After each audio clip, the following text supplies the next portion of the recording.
ذکر سرکار کی ہے بڑی برکتیں، ذکر سرکار کی ہے بڑی برکتیں، مل گئی راحتیں عظمتیں رفعتیں، مل گئی راحتیں عظمتیں رفعتیں۔ میں گناہ گار تھا بے عمل تھا مگر، میں گناہ گار تھا بے عمل تھا مگر، مصطفیٰ نے مجھے جنتی کر دیا،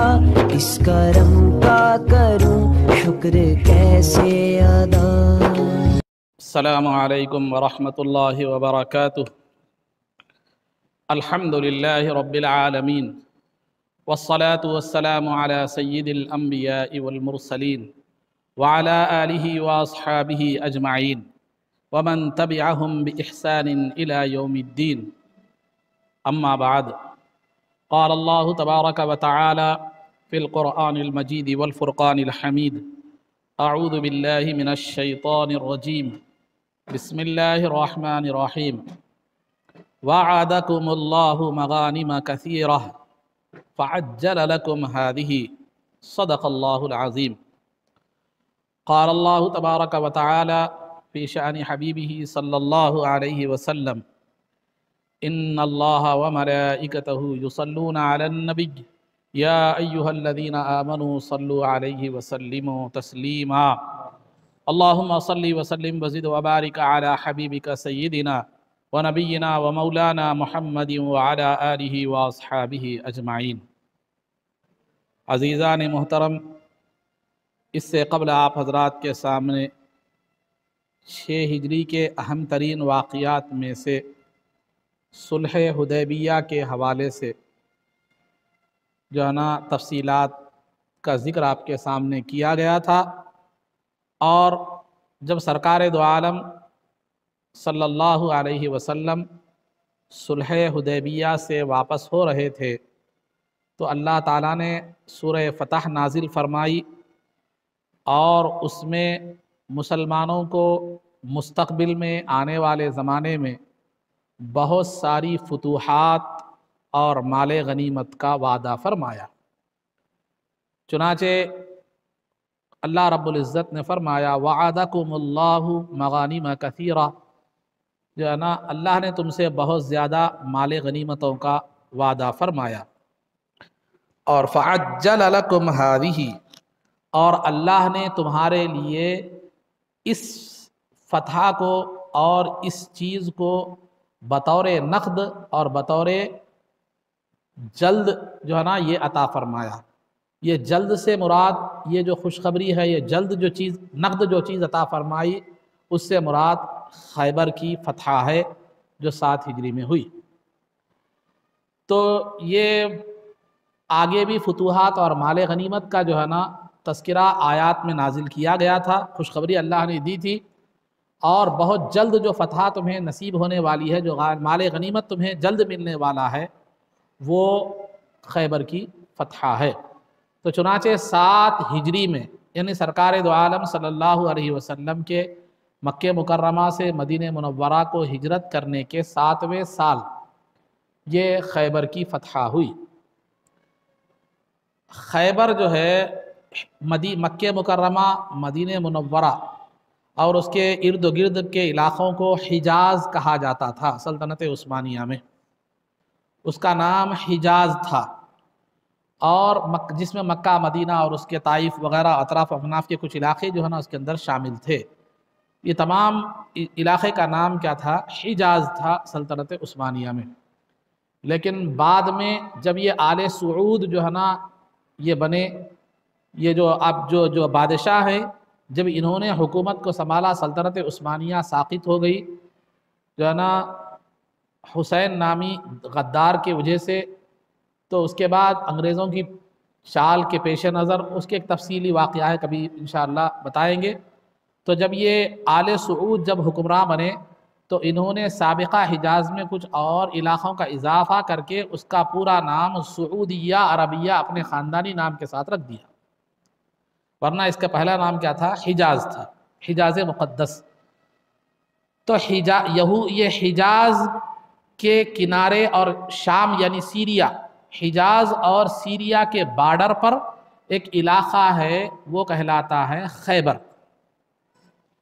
یہ خیبر کہلاتا ہے۔ تو یہ یہودی مدینے سے بھی نکال دیے گئے، ہر طرف سے نکل کر یہ یہودی جو ہے نا یہ خیبر کے علاقے میں جمع ہو گئے، جو حجاز اور شام یعنی سیریا کا بارڈر تھا، سیریا کا بارڈر تھا۔ تو لہذا یہاں پر وہ جمع ہو گئے خیبر کے مقام میں، اور اس مقام پر انہوں نے ان کے 8 قلعے تھے، اور ایک ایک قلعہ اتنا بڑا تھا کہ گویا ایک ایک محلے کے اتنا بڑا تھا ایک ایک قلعہ، اور وہ قلعوں میں سب جمع ہو گئے۔ تو یہ یہودی بڑی شر پسند قوم ہے، اب جو ہی وہاں جمع ہو گئے، اب اپنا ان کا ایک قبیلہ غطفان تھا، وہ عرب میں بڑا جنگجو قبیلہ مانا جاتا تھا، انہوں نے ان سے مفاہمت کر لی، مفاہمت کرنے کے بعد جو ہے اب انہوں نے مسلمانوں پر ایک ایسا فیصلہ کن حملہ کرنے کا جو ہے نا ارادہ کیا، مسلمانوں پر فیصلہ کن حملہ کرنے کا ارادہ کیا۔ تو اللہ رب العزت نے رسول پاک صلی اللہ علیہ وسلم کو خیبر کی جانب کوچ کرنے کا حکم فرمایا۔ تو سرکار جو ہے نا صلح حدیبیہ سے جب واپس ہوئے تو محرم کے آغاز میں، ابتدائی مہینے میں سرکار نے مدینے میں ہی قیام فرمایا، محرم کے آخر میں بحکم الہی غزوہ خیبر کے لیے آپ کیا کرے، نکل پڑے۔ تو اس سے قبل جو ہے 4 مہینوں میں جنگ کرنا منع تھا، جن میں محرم کا مہینہ بھی تھا،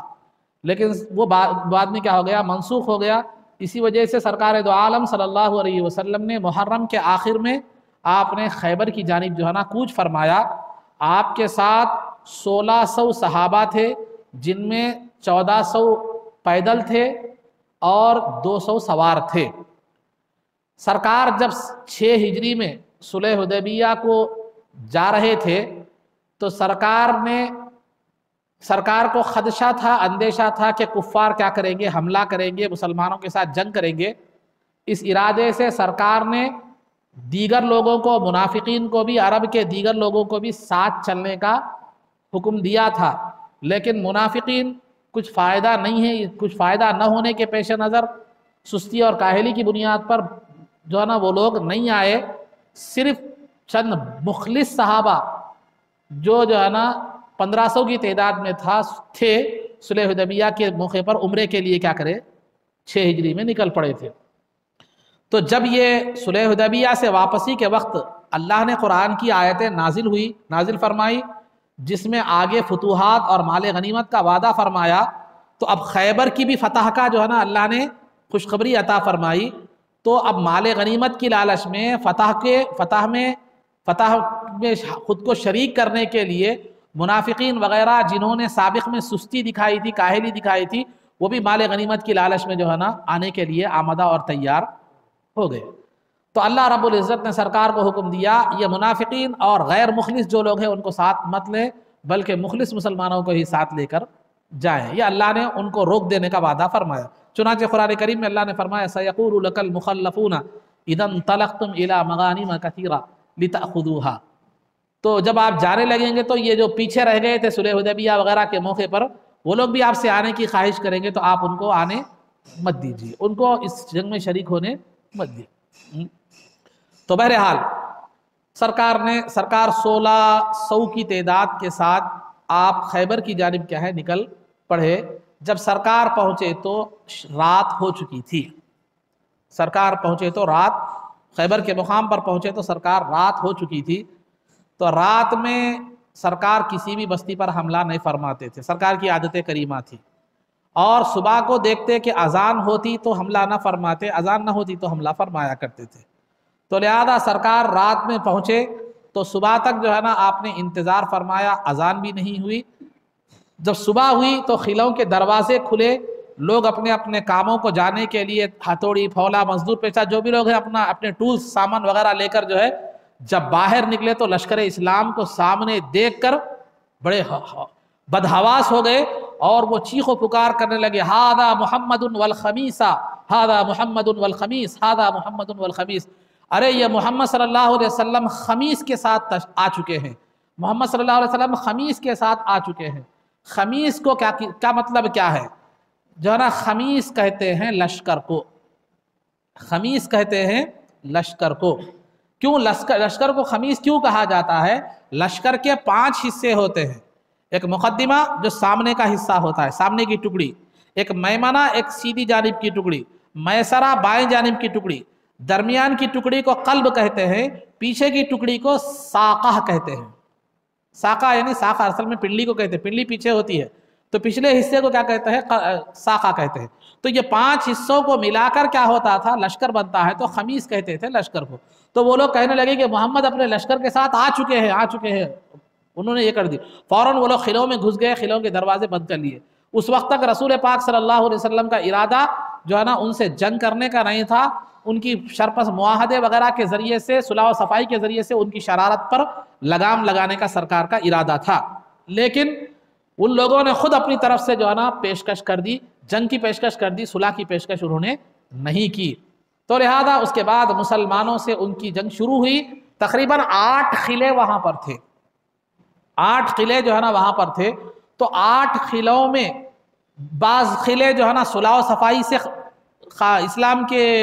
صلح و صفائی کے ذریعے سے، کمپرومائز کے ذریعے سے فتح ہو گئے، اور بعض قلعے تھوڑی سی ہلکی پھلکی جنگ سے کیا ہو گئے؟ فتح ہو گئے۔ لیکن ایک قلعہ تھا جو بڑا مضبوط تھا اور جس میں 20,000 تقریباً فوج تھی۔ باقی قلعوں میں سامان تھوڑے یہودی ایسے ویسے تھے اتنے۔ قلعہ نائم جو تھا سب سے پہلے جو قلعہ فتح ہوا، قلعہ نائم، اس میں ان کی رسد تھا، ان کا سامان اناج وغیرہ تھا، وہ کچھ فوجی حفاظت کے لیے تھے، کوئی بڑا قلعہ نہیں تھا۔ مسلمانوں نے اس پر پہلے قبضہ کر لیا، اس کو فتح حاصل کر لی۔ اس کے بعد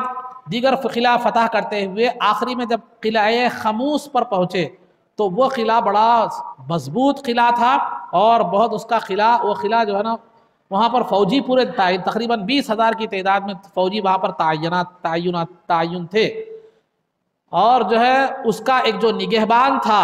جو نگہبانی محافظ تھا، مرحب نامی پہلوان تھا، جو عرب میں مشہور تھا کہ 1,000 سواروں پر یہ بھاری ہے، اتنا بڑا جو ہے نا وہ پہلوان تھا جو اس کی نگہبانی کر رہا تھا۔ تو لہذا جب تمام قلعے فتح کر کے سرکار دو عالم صلی اللہ علیہ وسلم مقام خیبر کے اس قلعہ خموس پر پہنچے تو سرکار دو عالم صلی اللہ علیہ وسلم کو کچھ تکلیف اور طبیعت ناساز تھی، جس کی وجہ سے سرکار خود اس قلعے تک تشریف نہیں لے گئے۔ سب سے پہلے جو ہے نا سرکار نے اسلام کا جھنڈا دے کر سیدنا ابو بکر صدیق رضی اللہ تعالیٰ عنہ کو بھیجا۔ سیدنا ابو بکر صدیق رضی اللہ تعالیٰ عنہ گئے، کوشش کی، لیکن خلاف فتح نہیں ہوا۔ پھر سیدنا عمر فاروق رضی اللہ تعالیٰ عنہ کو جو ہے نا جھنڈا اسلام دے کر بھیجا، تو ان کے ہاتھ پر بھی خلاف فتح نہیں ہوا۔ پھر اس طرح 20 دن تک وہ قلعے کا محاصرہ اور اس کا گھیراؤ جاری رہا۔ اس کے بعد ایک دن سرکار دو عالم صلی اللہ علیہ وسلم نے فرمایا، کل میں جو ہے نا ایک جھنڈا ایک ایسے آدمی کے ہاتھ میں دوں گا جو اللہ اور اس کے رسول سے محبت کرتا ہے، اور اللہ اور اس کے رسول اس سے محبت کرتے ہیں، اور کل خیبر کا قلعہ اس کے ہاتھ پر فتح ہوگا۔ اب وہ شخصیت کون ہے ان کا تذکرہ سرکار نے ڈکلیئر ان کو نہیں کیا۔ رات تمام صحابہ اسی تمنا میں گزار دیے کہ کل یہ سعادت کسے نصیب ہوگی۔ تو لہذا صبح جب ہوئی، صحابہ پھر جمع ہو گئے سعادت مند کی سننے کے لیے۔ تو صحابہ جب جمع ہو گئے تو سیدنا علی مرتضیٰ رضی اللہ تعالیٰ عنہ اس میں موجود نہیں تھے۔ تو سرکار نے فرمایا، علی کہاں ہے؟ علی کہاں ہے؟ تو آپ کو آشوب چشم آ گئے تھے، آنکھ پک جانا جس کو کہتے ہیں، تو آنکھ پک گئے تھے آپ کے، تو اس وجہ سے آپ بارگاہ مصطفی میں حاضر نہیں ہو سکے تھے۔ تو کہا گیا کہ سرکار انہیں آنکھ پک گئے ہیں، وہ نہیں آ سکے۔ تو سرکار نے فرمایا، علی کو بلاؤ۔ تو علی رضی اللہ تعالیٰ عنہ کو بلایا گیا۔ سرکار جب نے ان کے اپنے لعاب دہن اپنا تھوک جو ہے نا ان کی آنکھوں میں لگایا تو فوراً آنکھ اس طرح درست ہو گئی جیسے جو ہے نا کبھی بیمار ہی، کبھی وہ پکی ہی نہیں تھی۔ یہ سب باتیں جو ہے نا جو محبت نہیں رکھتے، عقیدت نہیں رکھتے، ان کے لیے عجیب و غریب نظر آتی ہیں، لیکن میں اس کی مثال بھی دیکھتا چلو، جو روحانی فکر رکھنے والے لوگ نہیں ہوتے ان کو یہ عجیب و غریب عقیدت، محبت اور روحانی فکر رکھنے والے جو لوگ نہیں ہوتے ان کو یہ باتیں عجیب و غریب نظر آتے ہیں، کیونکہ وہ لوگ مادیت اور مادہ پرستی کے جو ہے نا قائل ہوتے ہیں۔ تو میں بتاتا چلوں، انجیکشنوں میں بعض انجیکشن ایسے ہیں، دوائیں ایسے ہیں کہ آپ اسپرے مارتے ہی درد کا احساس ہی نہیں ہوتا، انجیکشن دیتے ہی پورا جسم آپ کا کیا ہو جاتا ہے؟ شل ہو جاتا ہے۔ تو جب یہ انجیکشن، یہ دوائیں جو ہے نا غیر مسلموں کی بنائی ہوئی اتنی کارگرد ہے، تو لعاب مصطفیٰ اگر وہ اثر کرے تو یہ کیا بعید بات ہے۔ تو مادیت کی نظر سے بھی اگر ہم سوچیں تو بھی جو ہے نا آج کل ایلوپیتھک کی دواؤں کے حساب سے اگر کوئی بڑی بات جو ہے نا نہیں ہے۔ آپ اسپورٹس وغیرہ میں دیکھتے ہیں، کبھی کرکٹ کا میدان آپ نے دیکھا ہوگا، کوئی جو ہے نا پلیئر انجرڈ ہو جاتا ہے، زخمی ہو جاتا ہے، تو ڈاکٹر فوراً آتا ہے، اسپرے مارتا ہے، تھوڑا لگڑتا ہے، اس کے بعد فوراً وہ پھر کھیلنے لگتا ہے۔ تھوڑی لمحوں میں کیا ہو جاتا ہے، اس کی تکلیف ہے۔ فٹ بال کا میچ دیکھیں آپ، کرکٹ کا میچ دیکھیں، ایسے میچوں میں آپ دیکھتے رہتے ہیں۔ تو یہ دوائیں، ایلوپیتھک کی دوائیں اتنا زود اثر کر سکتی ہے، اتنا جلد اثر کرتی ہیں، تو کیا لعاب مصطفیٰ جن کے قدم رکھنے سے مدینے کی مٹی شفا بن گئی، تو ان کے لعاب میں یہ شفا نہیں ہو سکتی؟ تو بہرحال یہ سب ناممکن باتیں نہیں ہیں اگر عقیدت اور محبت اور روحانیت کے پہلو سے سوچا جائے۔ اگر مادیت کے حوالے سے سوچا جائے تو یہ چیزیں بڑی عجیب کیا ہوتی ہیں، معلوم جو ہے نا ہوتی ہے۔ تو الغرض عزیزان محترم، تو سیدنا علی مرتضیٰ رضی اللہ تعالیٰ عنہ کے ہاتھ میں آپ نے جو ہے نا جھنڈا دے دیا، جو ضمانت تھی خیبر کی فتح کی، اور نصیحت فرمائی کہ دیکھو جاؤ، جا کر پہلے انہیں اسلام کی دعوت دو، بھلائی کا حکم دو، وہ مانے تو ٹھیک ہے، نہ مانے تو پھر جنگ کرنا۔ اگر تمہارے دعوت دینے سے ایک بھی اگر کوئی مسلمان ہو جاتا ہے تو یہ تمہارے لیے کئی سرخ اونٹ، جو مہنگے اونٹ ہوا کرتے تھے، سرخ اونٹوں سے جو ہے نا یہ بہتر ہے۔ یعنی دنیا کی بڑی دولت سے ایک ایمان اگر آپ کے ذریعے سے کوئی لا لیتا ہے، کسی ہدایت نصیب ہوتی ہے، تو وہ تمہارے لیے بہت زیادہ بہتر ہے۔ تو سیدنا علی مرتضیٰ چند صحابہ کو لے کر نکلے۔ جب وہاں پر قلعے پر قموس جو قلعہ ہے اس پر پہنچے تو مرحب اپنی طاقت پر اکڑتا ہوا اشعار کہتا ہوا آیا، قد علمت خیبر انی مرحب شاک السلاح بطل مجرب۔ خیبر جانتا ہے، خیبر گواہ ہے کہ میں مرحب نامی پہلوان ہوں اور ہتھیاروں سے لیس ہوں، ایک تجربے کار فوجی ہوں، کمانڈر ہوں۔ یہ کہتا ہوا اپنی طاقت پر اکڑتا ہوا آگے بڑھا، تو اس کے مقابلے کے لیے عامر بن اقوا رضی اللہ تعالیٰ عنہ بھی وہی اشعار کو دہراتے ہوئے جو ہے نا آگے بڑھے کہ قد علمت خیبر انی عامر شاک السلاح بطل مغامر، کہ جو ہے نا کہ میں وہ عامر بن اقوا ہوں کہ خیبر جس کی بہادری کو جانتا ہے، اور میں ایک ایسا جو ہے نا ہتھیار سے لیس جو ہے نا یہ ہوں، جو میرے مقابلے میں آتا ہے میں اسے دھول چٹا دیتا ہوں۔ یہ کہہ کر جو ہے نا عامر بن اقوا رضی اللہ تعالیٰ عنہ آگے بڑھے، اس کے پیر پر وار کیا، لیکن تلوار پلٹ کر آپ کو ہی لگ گئی، جس کی وجہ سے آپ کیا ہو گئے، شہید ہو گئے۔ اس کے بعد سیدنا علی مرتضیٰ رضی اللہ تعالیٰ عنہ آگے بڑھے، یہ کہتے ہوئے کہ انا الذی سمتنی امی حیدرا کلیث غابات کریہ المنظرا، میں وہ ہوں جس کا نام میری ماں نے حیدر یعنی شیر رکھا ہے، اور میں جنگل کے شیر کی طرح باروب اور جو ہے نا روب والا اور ہیبتناک اور خوفناک ہوں دشمن کے لیے۔ یہ کہہ کر آپ آگے بڑھے۔ وہ مرحب نامی پہلوان جو 1000 لوگوں پر بھاری تھا، وہ مرحب نامی پہلوان جب آپ پر حملہ کیا تو آپ اس کے ہوار کو بچاتے ہوئے آپ نے اس کے سر پر ایسا حملہ کیا کہ 2 ٹکڑے ہو گیا، اس کو گاجر اور مولی کی طرح آپ نے جو ہے نا کاٹ دیا۔ اس کے بعد خیبر کے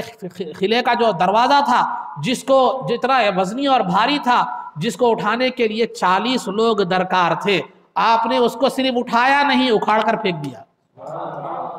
اکھاڑ کر پھینک دیا۔ یہاں بھی اگر مادیت کے نظریے سے سوچا جائے تو جو ہے نا وہ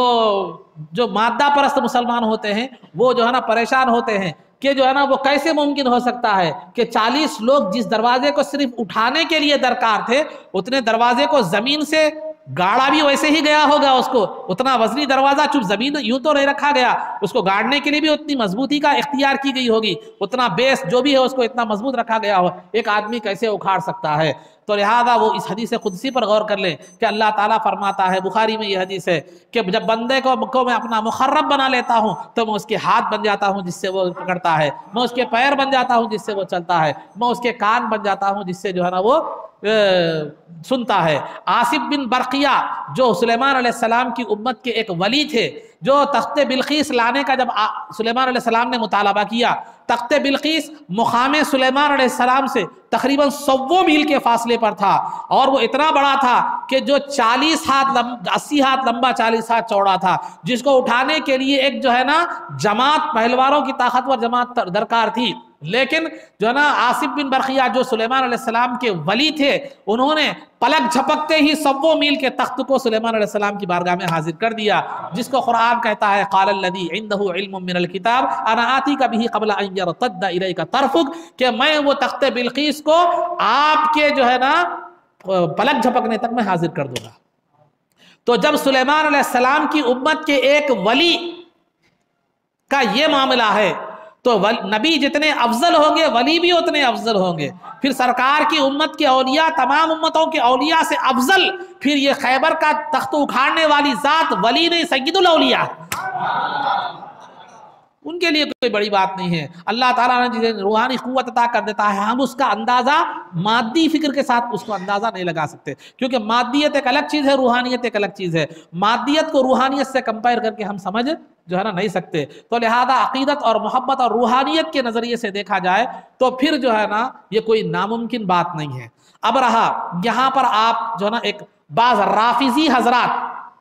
اس واقعے کو لے کر، پہلے ابو بکر صدیق رضی اللہ تعالیٰ عنہ گئے، فتح نہیں ہوا قلعہ، عمر فاروق رضی اللہ تعالیٰ عنہ گئے، فتح نہیں ہوا، پھر سرکار نے فرمایا کہ کل جو آدمی کے جس کے ہاتھ پر قلعہ فتح ہوگا وہ اللہ اور اس کے رسول سے محبت کرتا ہے اور اللہ اور اس کے رسول سے محبت کرتے ہیں۔ اس پر بعض رافضی جن کے دلوں میں سیدنا ابو بکر عمر رضی اللہ تعالیٰ عنہ کا بغض ہوتا ہے، وہ یہ کہتے ہیں کہ دیکھو ابو بکر گئے عمر گئے لیکن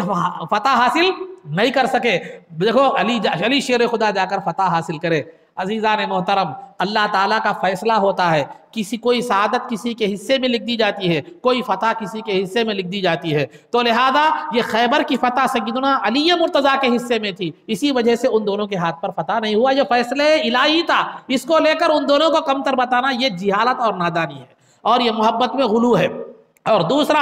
اللہ رب العزت نے سرکار نے فرمایا یہ بچوں کل جس کے ہاتھ پر خیبر فتح ہوگا وہ اللہ اور اس کے رسول سے محبت کرتا ہے، اللہ اور اس کا رسول اس سے محبت کرتے ہیں۔ تو اس کا مطلب یہ نہیں ہے کہ اللہ اور اس کے رسول ابو بکر اور عمر اور عثمان غنی رضی اللہ تعالیٰ عنہما سے محبت نہیں کرتے، اس کا مطلب یہ نہیں ہے ارے محبت نہیں کرتے تو دنیا میں جنت کی بشارت کیسے ملتی تھی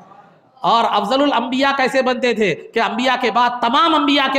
امتوں میں افضل سیدنا ابو بکر صدیق رضی اللہ تعالیٰ عنہ ہے۔ انت عتیق اللہ من النار، اللہ جو ہے نا اللہ نے تم کو دوزخ سے آزاد کر دیا ہے، یہ سرکار نے انہیں عتیق کا لقب کیسے دیا؟ اور سرکار کے زندگی بھر سرکار کے ساتھ رہے، پہلو میں آرام فرما تو ابو بکر اور عمر ہیں، اور وہ عمر جن کی تائید میں قرآن کریم کی آیات نازل ہوتی ہیں، ان سے علی مرتضیٰ کیسے افضل ہو سکتے ہیں؟ خود سیدنا علی مرتضیٰ رضی اللہ تعالیٰ عنہ فرماتے ہیں من فضلنی علی ابی بکر و عمر جلدتہ حد الفریتی، کہ جو ہے نا جو مجھے ابو بکر اور عمر رضی اللہ تعالیٰ عنہما پر فضیلت دے میں اس کو مجھ پر الزام لگانے کی سزا میں اسے کوڑے لگاؤں گا۔ تو بہرحال اس واقعے کو لے کر یہ علی رضی اللہ تعالیٰ عنہ کو ابو بکر اور عمر اور عثمان غنی رضی اللہ تعالیٰ عنہ سے افضل قرار دینا یہ جہالت ہے اور اہل بیت کی محبت میں غلو ہے، اعتدال نہیں ہوتا، جس کے آج ہمارے بعض سنی حضرات بھی شکار ہیں۔ تو الغرض عزیزان محترم، قلعہ فتح ہو گیا، قموس جو خیبر کا قلعہ تھا وہ فتح ہو گیا۔ سرکار دو عالم ابھی جو ہے نا اس جنگ میں تقریباً 93 یعنی 93 یہودی جو ہے نا قتل ہو گئے اور تقریباً 15 مسلمان اس میں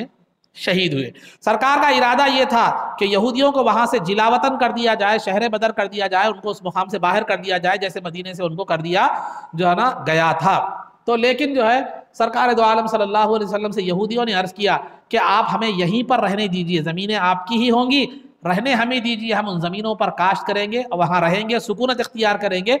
جو بھی جو ہے غلہ آئے گا ہم آدھا لیں گے، آپ کو آدھا دیں گے۔ تو سرکار دو عالم صلی اللہ علیہ وسلم نے ان کی پیشکش کو قبول فرمایا اور فرمایا ہم جب تک چاہے تم رہو گے، ہم جب تک چاہے تم جو ہے نا رہو گے۔ تو لہذا جب بھی غلہ کی بات آتی، غلہ نکلتا تو سرکار دو عالم صلی اللہ علیہ وسلم عبداللہ بن رواحہ رضی اللہ تعالیٰ عنہ کو بھیجتے، وہ جا کر غلے کے 2 حصے کرتے اور یہودیوں سے خیبر کے کہتے تمہیں جو حصہ پسند ہے لے لو، اس کے بعد جو ہے نا باقی کا حصہ وہ لے کر آتے۔ تو آپ کے اس عدل و انصاف کو دیکھ کر یہودی کہتے اسی عدل و انصاف کی بنیاد پر آسمان و زمین قائم۔ یہودی بھی اسلام اور مسلمانوں کے عدل و انصاف کے قائل تھے، تو مسلمانوں نے وہ کردار پیش کیا تھا، تو آج ہمیں اس کردار کو اپنانے کی عدل و انصاف کی ضرورت ہے۔ تو بہرحال عزیزان محترم، تو یہ جو جنگ میں جو مال غنیمت آیا، سونا چاندی وغیرہ تو جو ہے نا نہیں آیا، لیکن جو ہے نا اس زمین جو مال غنیمت کے طور پر آیا، مال غنیمت کی وضاحت میں نے اس سے پہلے بھی کر دی ہے، پھر بھی کر رہا ہوں۔ کفار اور دشمنان اسلام سے لڑنے کے بعد آدمی، عورتیں، بچے، بچیاں، ہتھیار، ساز و سامان، زمینہ جو بھی مسلمانوں کے قبضے میں آتے ہیں اس کو مال غنیمت کیا ہے کہا جاتا ہے۔ تو لہذا یہاں مال غنیمت میں سونا چاندی وغیرہ تو نہیں آیا، لیکن خیبر کے باغات اور زمینیں اور کچھ ساز و سامان اور جو ہے نا کچھ ساز و سامان بھی آیا، اور لوگوں میں ہوئی بن اخطب قبیلہ بنو نذیر کا سردار جو ہارون علیہ السلام کی اولاد میں سے تھا، تو ہوئی بن اخطب جو قبیلہ بنو نذیر کا سردار تھا، جس نے جنگ احزاب جو پیچھے گئی ہے اس میں تمام کافروں کو بھڑکا کر مسلمانوں کے مقابلے میں لایا تھا، اس کی صاحبزادی صفیہ اور ان کی دونوں چچیری بہنیں جو ہے نا قید ہو کر آ گئی تھیں۔ سرکار دو عالم صلی اللہ علیہ وسلم نے باغات اور زمینیں جو تھی وہ صلح حدیبیہ میں جو سرکار کے ساتھ مخلص مسلمان شریک ہوئے تھے ان میں جو ہے نا ان باغات کو، زمینوں کو خیبر کی تقسیم فرمایا۔ تقسیم کی شکل یہ تھی کہ یہ یاد رکھیے مال غنیمت کا حکم کیا ہے۔ مال غنیمت کا قرآن کریم میں اللہ تعالیٰ فرماتا ہے جنگ دو طرح کی ہوتی ہے، ایک جنگ وہ ہوتی ہے جو لڑ کر جیتی جاتی ہے، ایک جنگ وہ ہوتی ہے جو بغیر لڑے کے کیا کہی جاتی ہے، جیتی جاتی ہے۔ اس کی مثال میں آگے بیان کروں گا۔ تو جو جنگ لڑ کر جیتی جاتی ہے اس کا حکم یہ ہے کہ اس سے جو مال غنیمت حاصل ہوتا ہے اس کے 5 حصے کیے جائیں گے، ان میں سے ایک حصہ اللہ اور اس کے رسول اور رسول کے جو ہے نا رشتہ داروں کے لیے، مسکینوں اور یتیموں اور مسافروں کے لیے کیا کیا جائے گا، استعمال کیا جائے گا۔ قرآن کریم میں اللہ تعالیٰ فرماتا ہے وَاعْلَمُوا أَنَّمَا غَنِمْتُم مِّن شَيْءٍ فَأَنَّ لِلَّهِ خُمُسَهُ وَلِلرَّسُولِ وَلِذِي الْقُرْبَى وَالْيَتَامَى وَالْمَسَاكِينِ وَابْنِ السَّبِيلِ، جو ہے نا جو بھی مال غنیمت تمہیں حاصل ہوتا ہے اس کا 5واں حصہ اللہ کے لیے، خیر اللہ تو نہیں مطلب اللہ کے رسول کے لیے، رسول کے رشتہ داروں کے لیے، یتیموں کے لیے، مسکینوں کے لیے، محتاجوں کے لیے اور مسافروں کے لیے اس کو خرچ کیا جاتا ہے۔ باقی کا حصہ 4 حصے کا ہے تقسیم کیے جاتے ہیں۔ تو یہ خیبر کا جو مال غنیمت آیا تھا تو جائیدادیں جو تھی، جائیدادیں اور باغات جو تھی وہ جو ہے جو اہل حدیبیہ میں 6 ہجری میں حدیبیہ کے لیے، حدیبیہ میں جو صحابہ شریک تھے ان کے جو ہے نا نام ان کو تقسیم کر دی گئی۔ باقی جو ساز و سامان وغیرہ جو خواتین تھیں وہ صحابہ میں جو ہے نا تقسیم کر دی گئی۔ تو یہ صفیہ جو تھی یہ ہوئی بن اخطب سردار کی بیٹی تھی، اور حسبی اعتبار سے، دنیاوی اعتبار سے بھی، نسب کے اعتبار سے بھی ایک شریف النسب تھی۔ تو دحیہ کلبی رضی اللہ تعالیٰ عنہ خوبصورت صحابی رسول تھے جن کی شکل میں عام طور پر جبریل امین آیا کرتے تھے۔ تو دحیہ کلبی نے جو ہے نا سرکار سے عرض کیا کہ یا رسول اللہ مجھے کوئی بادی عنایت فرمائیے، تو آپ نے صفیہ رضی اللہ تعالیٰ عنہ کو ان کے حوالے کر دیا۔ تو تمام صحابہ نے کہا یا رسول اللہ یہ حسب اور نسب کے اعتبار سے، دنیاوی شرافت اور خاندانی شرافت کے اعتبار سے یہ معزز ہیں، یہ آپ کے لیے ہیں، آپ انہیں رکھ لیجئے، ان کو دوسری بادی دحیہ کلبی کو دیجئے۔ تو صحابہ کے اصرار پر سرکار دو عالم صلی اللہ علیہ وسلم نے صفیہ رضی اللہ تعالیٰ عنہ کو رکھ لیا۔ ان کی 2 چچیری بہنیں تھیں، ان میں سے ایک کو جو ہے نا دحیہ کلبی رضی اللہ تعالیٰ عنہ کو دے دیا، اور بعد میں صفیہ رضی اللہ تعالیٰ عنہ کو آزاد فرما کر آپ نے نکاح فرمایا، اور وہ ام المؤمنین صفیہ رضی اللہ تعالیٰ عنہ قرار پائی، جو ہوئی بن اخطب قبیلہ بنو نذیر کے سردار یہودی ہوئی بن اخطب کی صاحبزادی تھی۔ یہ تھی مال غنیمت کی تقسیم فتح خیبر کی۔ جب خیبر جو یہودیوں کا وہ بڑا گڑھ تھا یہودیوں کی طاقت وغیرہ کا سب، جب وہ فتح ہو گیا تو بازو کے لوگ جو ہے نا ڈر گئے، سمجھ گئے مسلمانوں کی طاقت کے مرعوب ہو گئے۔ تو لہذا فدق ایک مقام کا نام ہے، باغ فدق آپ بہت زیادہ سنتے رہتے ہیں۔ تو فدق ایک مقام کا نام ہے، وہاں کے رہنے والوں نے سرکار کی بارگاہ میں پیشکش کی کہ یا رسول اللہ صلی اللہ علیہ وسلم ہم جو ہے نا اپنا وطن چھوڑ کر چلے جائیں گے، ہم سے جنگ مت کیجیے، ہماری جان و مال بخش دیجیے۔ تو سرکار نے ان کی پیشکش کو قبول فرمایا، اور وہ لوگ وہ فدق کا چھوڑ کر چلے گئے، چونکہ وہ علاقہ بغیر جنگ کے سرکار کے جو ہے نا قبضے میں آیا تھا۔ تو جو علاقہ بغیر جنگ کے سرکار کے قبضے میں آتا ہے اس کو مال فے کہتے ہیں، جو جنگ کے ساتھ آتا ہے وہ مال غنیمت کہتے ہیں۔ مال غنیمت کے 5 حصے کر کے ایک رسول کو، اللہ اور اس کے رسول کے لیے، فقراء اور مساکین کے لیے 4 حصے مجاہدین میں تقسیم کر دیے جاتے ہیں۔ لیکن جو مال فے ہوتا ہے، جو بغیر جنگ کے حاصل ہوتا ہے، اس کو بغیر کسی، وہ پورا اللہ اور اس کے رسول کے تصرف میں ہوتا ہے کہ وہ آپ رشتہ داروں کے لیے، مسلمانوں کی فلاح و بہبودگی کے لیے وہ کیا کر سکتے ہیں، استعمال کر سکتے ہیں۔ تو فدق کا جو علاقہ سرکار کو آیا تھا وہ سرکار نے اپنے قبضے اور تصرف میں رکھ لیا، اس سے خود جو ہے نا اہل و عیال کی ضروریات اور مسلمانوں کی ضروریات کی تکمیل جو ہے نا ہوا جو ہے نا کرتی تھی۔ تو بہرحال اس کے ایک واقعہ جو آگے ہے وہ کبھی پھر میں بیان کروں گا، واقعہ فدق جو عام طور سے مشہور ہے، کبھی میں انشاءاللہ بیان کروں گا۔ یہ فدق کا علاقہ بھی بغیر کسی جنگ کے سرکار کے زیر تسلط آ گیا۔ جب خیبر فتح ہو گیا اور جو ہے نا خیبر فتح ہو گیا تو ایک یہودیہ نے سرکار کی بارگاہ میں ایک بھنا ہوا گوشت کو پیش کیا، جس کا نام زینب بنت حارث تھا، جس کے شوہر کا نام سلام تھا۔ تو یہودیہ تھی وہ، سرکار کو کھانے کے لیے بھنا ہوا گوشت اس نے پیش کیا، جس میں اس نے زہر ملا دیا تھا، جس میں اس نے جو ہے نا زہر ملا دیا تھا۔ تو زہر ملا دیا تھا تو اس نے جو ہے نا پیش کیا، تو سرکار نے وہ گوشت کو چکتے ہی سرکار سمجھ گئے کہ جو ہے نا اس میں زہر ہے، سرکار نے اپنا ہاتھ اٹھا لیا۔ لیکن آپ کے ساتھ دوسرے صحابی رسول بشر بن براء بن معرور رضی اللہ تعالیٰ عنہ بھی آپ کے ساتھ گوشت کھا رہے تھے۔ آپ نے کچھ گوشت کھا لیا جس کے زہر کی وجہ سے آپ کی وفات ہو گئی، آپ شہید ہو گئے۔ تو اس کے بعد سرکار نے اس یہودیہ کو بلا کر پوچھا کہ تو نے کھانے میں زہر کیوں ملایا ہے، گوشت میں زہر کیوں ملایا ہے؟ تو جو ہے نا اس یہودیہ نے کہا کہ اگر مجھے معلوم ہے کہ اگر آپ نبی برحق ہوں گے تو زہر کا آپ پر اثر نہیں ہوگا، اگر آپ جھوٹے نبی ہیں تو آپ سے چھٹکارا حاصل کرنے کے لیے میں نے یہ کیا۔ لیکن سرکار کی یہ عادت مبارکہ تھی کہ اپنی ذات کے لیے کبھی انتقام نہیں لیا کرتے تھے، تو لہذا سرکار نے اپنی ذات کے لیے انتقام نہیں لیا، لیکن اس کے زہر ملانے کی وجہ سے ایک صحابی رسول شہید ہو گئے تھے، تو لہذا سرکار نے اس یہودیہ زینب بنت حارث کو جو ہے نا ان کے خاندان کے حوالے کر دیا۔ اب ان کے خاندان کو اختیار ہوتا ہے، جو شہید ہو گئے ان کے خاندان کو اختیار ہوتا ہے، خواہ وہ کچھ تاوان چالان یا مال و دولت لے کر معاف کر دے، جو ہے نا جس کو فدیہ وغیرہ کہا کرتے ہیں، اور جو ہے نا یا نہیں تو کیا کر دے، خون بہا کہتے ہیں اردو میں، اور یا نہیں تو کیا کر دے، اس کو قتل کے بدلے میں قتل لے لے۔ تو لہذا ان کے خاندان والوں نے بشر بن براء رضی اللہ تعالیٰ عنہ کے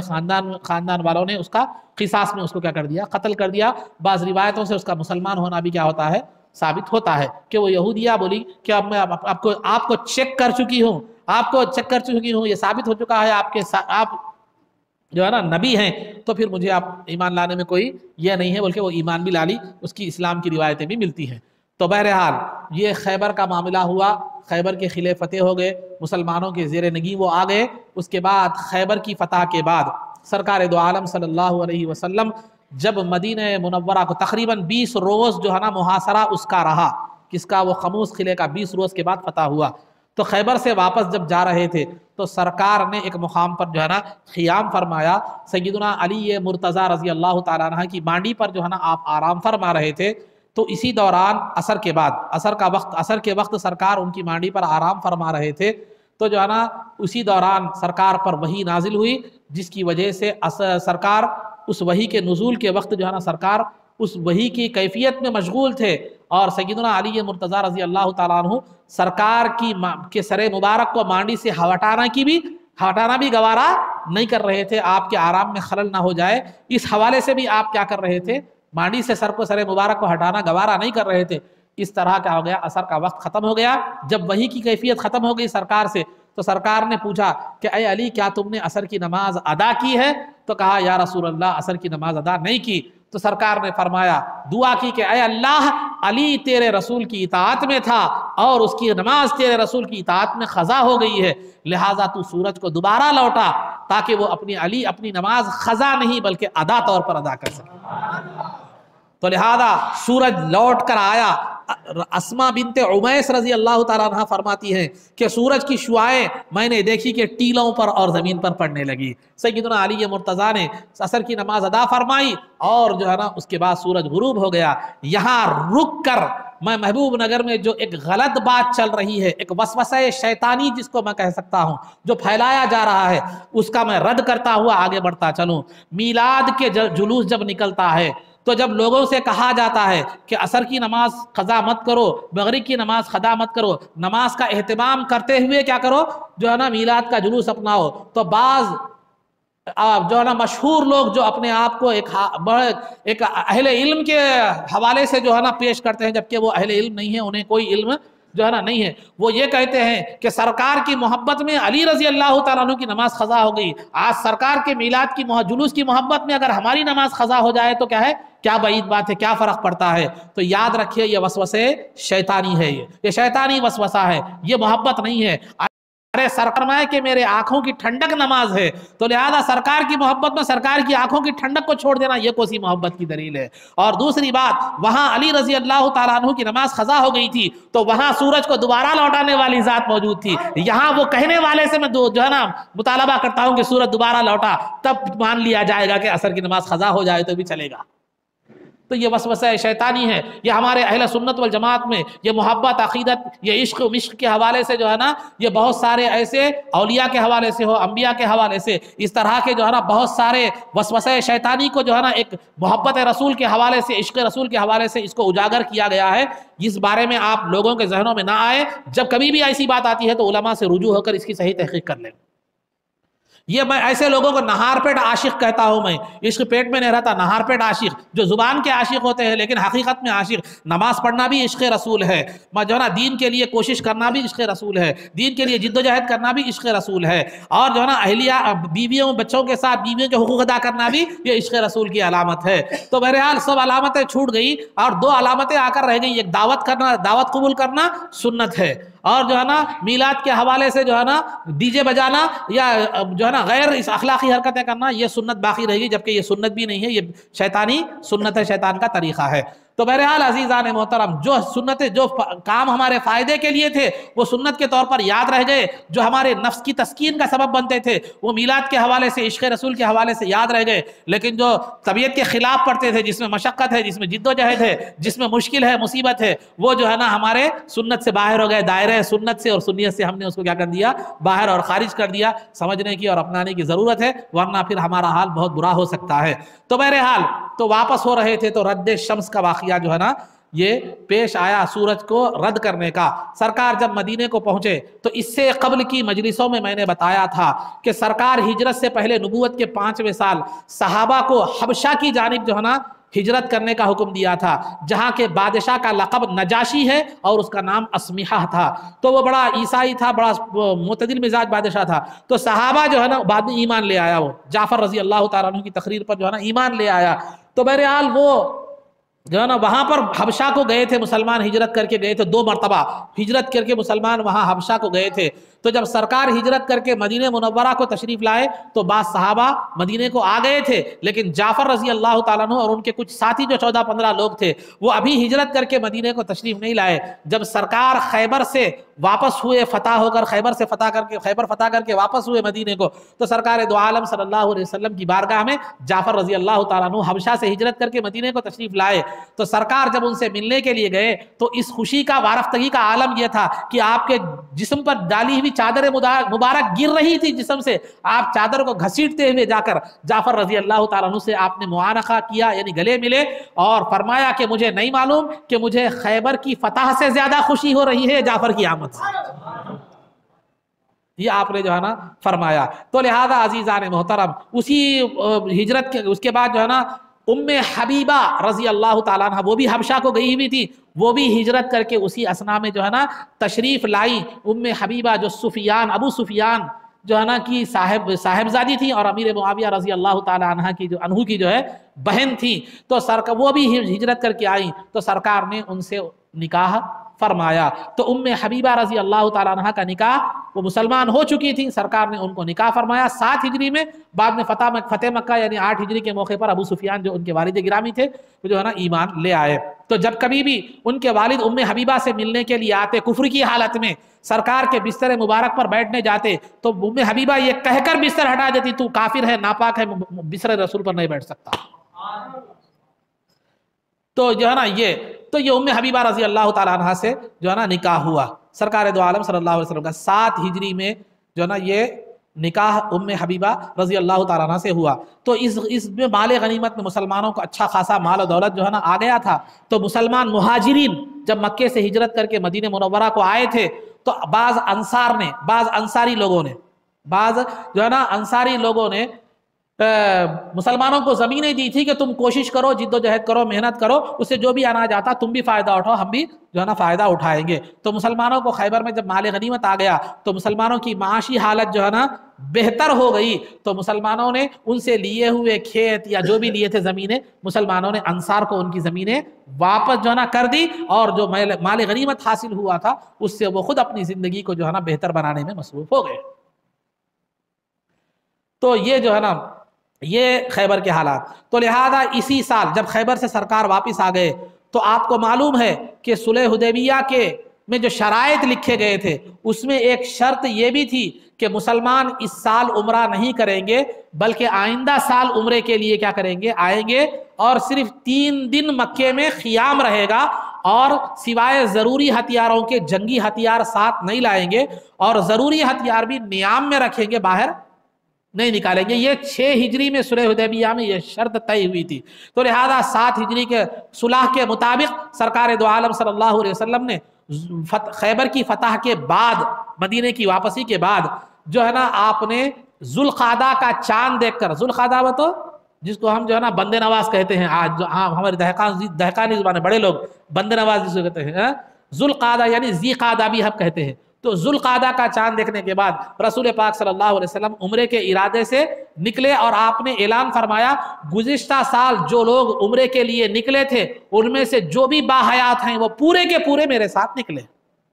کوئی بھی نہ چھوٹے۔ اب جو وفات پا چکے ہیں، شہید ہو چکے ہیں، وہ ٹھیک ہے، لیکن جو باحیات ہیں وہ پورے کے پورے میرے ساتھ نکلے۔ تمام صحابہ بھی نکلے اور مجمع اور بڑھ گیا، 2000 کی تعداد لے کر سرکار دو عالم صلی اللہ علیہ وسلم عمرے کے لیے نکلے۔ لیکن اندیشے کے پیش نظر سرکار نے ہتھیار سے لیس ہو کر سرکار جو ہے نا تشریف لے گئے کہاں، عمرے کے لیے۔ لیکن مکے سے 8 میل کے فاصلے پر ایک مقام ہے یاجوج، مقام یاجوج، تو وہاں پر یاجوج، تو اس مقام پر سرکار نے چونکہ معاہدہ تھا مکے میں تلوار لے کر ہتھیار لے کر نہیں آئیں گے، جنگی ہتھیار، صحابہ کو وہاں جو ہے نا وہاں ہتھیار پورے اس مقام پر رکھ دیے گئے۔ 8 میل کے فاصلے پر ایک 200 آدمی کے دستے کو آپ نے وہاں مقرر فرمایا، اور خود جو ہے نا مکے مکرمہ لے گئے، 3 دن وہاں پر قیام فرمایا، آپ نے عمرہ کیا۔ عمرہ کرنے کے بعد صحابہ کو بھیج کر کہا کہ 200 لوگ جو ہتھیار کی حفاظت میں ہیں ان کو بھی لے کر آئے، ان سے کہو کہ آ کر عمرہ کر لیں۔ تو لہذا وہ بھی آ گئے، تمام صحابہ نے عمرہ کیا، اور عمرے کے بعد سرکار دو عالم صلی اللہ علیہ وسلم جو ہے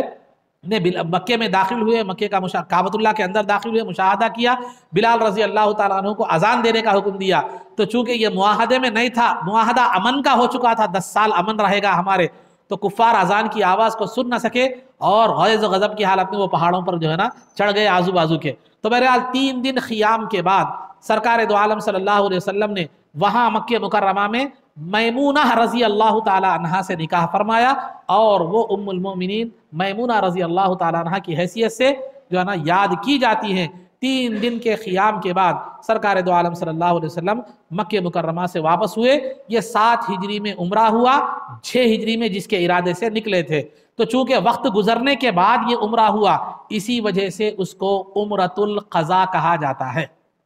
عمرۃ القضاء۔ تو لہذا یہ چند واقعات تھے جو 7 ہجری کے وقت ہوئے، اور خیبر میں بہت سارے شرعی احکامات بھی نازل ہوئے۔ اس سے پہلے گدھے اور خچر کا گوشت حرام نہیں ہوا تھا، لہذا خیبر کے موقع پر گدھے اور خچر کے گوشت کو حرام کر دیا گیا،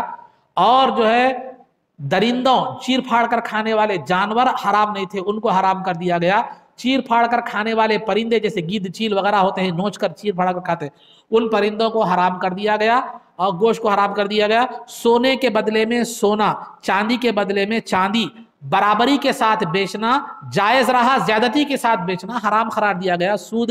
جو ہے نا قرار دیا گیا۔ ہاں، سونے کے بدلے میں چاندی، چاندی کے بدلے میں سونا زیادتی کے ساتھ بیچا جا سکتا ہے، لیکن نقد بیچیں گے۔ اور سونے کے بدلے میں سونا، چاندی کے بدلے میں چاندی، یعنی ایک ہی جنس کی جو دھات ہوتی ہے، اس کی زیادتی کو، اس میں زیادہ لینے کو کیا ہے، حرام قرار دیا گیا۔ اور ایک جو شیعوں میں آج تک ہے متعہ یعنی کنٹریکٹ میرج، ایک وقت مقررہ تک کیا کرنا، عورتوں سے نکاح کرنا، کنٹریکٹ ختم ہونے کے بعد انہیں چھوڑ دینا، اس کی حرمت کا حکم آ گیا کہ اب یہ متاع حرام ہے، جو اسلامی ابتداء اسلام میں جو ہے نا وہ جائز تھا اور اس کی نوعیت بھی الگ تھی۔ تو بہرحال یہ متاع بھی حرام قرار دیا گیا۔ یہ خیبر کے موقع پر یہ احکامات شرعیہ بھی کیا ہوئے؟ نازل ہوئے۔ یہ 7 ہجری کے اہم ترین واقعات ہیں۔ انشاءاللہ دیگر واقعات اور دیگر سیرت کے حوالے سے آگے بات رکھی جائے گی۔ آخر میں اللہ تعالیٰ سے دعا ہے